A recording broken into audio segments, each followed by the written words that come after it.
Imagine if I told you that your 4.0 GPA energy is actually the reason you feel stuck, burned out, and honestly, kind of broke.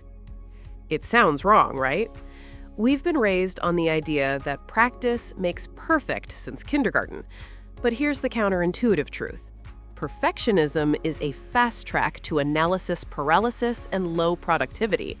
While you're obsessing over the perfect font for a project, someone else is out there shipping B-grade work and getting paid for it. In the real world, done is almost always better than perfect. Today, we're talking about why aiming for a B- can be the ultimate cheat code for actually getting things done and reclaiming your life. The old way of doing things, the way our parents or teachers taught us, it's failing us. We're part of a generation where perfectionistic behavior is actually rising.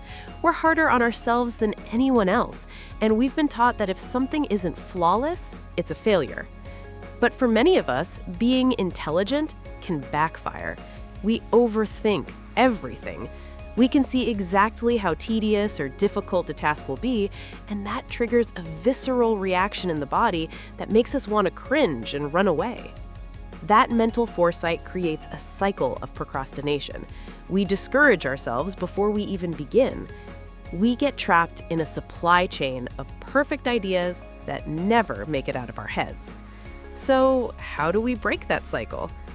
Here are 3 data-backed steps to stop the spiral and start moving.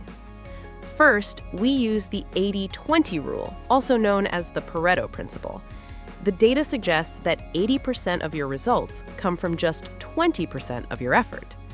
When you've put in that first 20% of time, you're usually most of the way there in terms of value. For a 1-hour task, the first 12 minutes are often where the magic happens. The remaining 48 minutes usually get eaten up by diminishing returns, fixing tiny errors that nobody will notice. And that is exactly where we lose time and money. Aim for the 80% mark, then move on. Second, we need to intelligently dumb down the brain using the next action habit.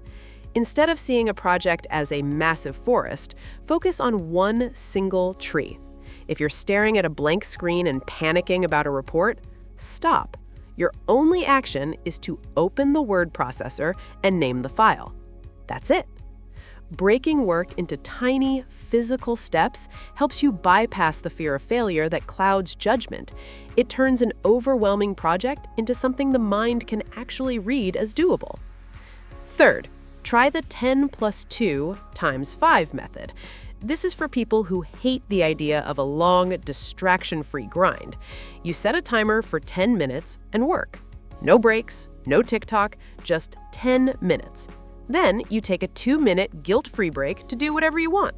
Repeat that 5 times. It only adds up to an hour, but it lowers the barrier to entry so much that procrastination becomes less tempting.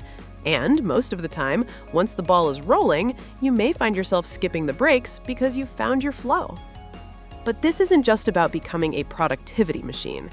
Reflectively, it's also a major mindset shift for your mental well-being.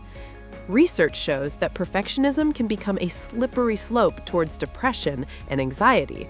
That's why we need self-compassion.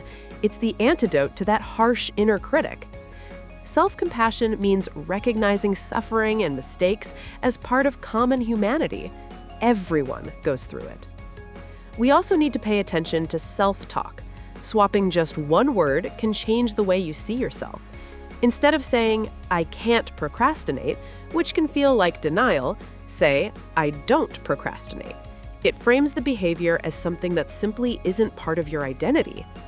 When you aim for B- work, you give yourself permission to learn, to experiment, and to take risks.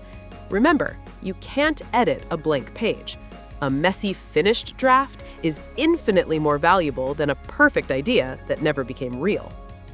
If you're tired of being a recovering overthinker and want more cheat codes for navigating adulthood without losing your mind, hit that subscribe button.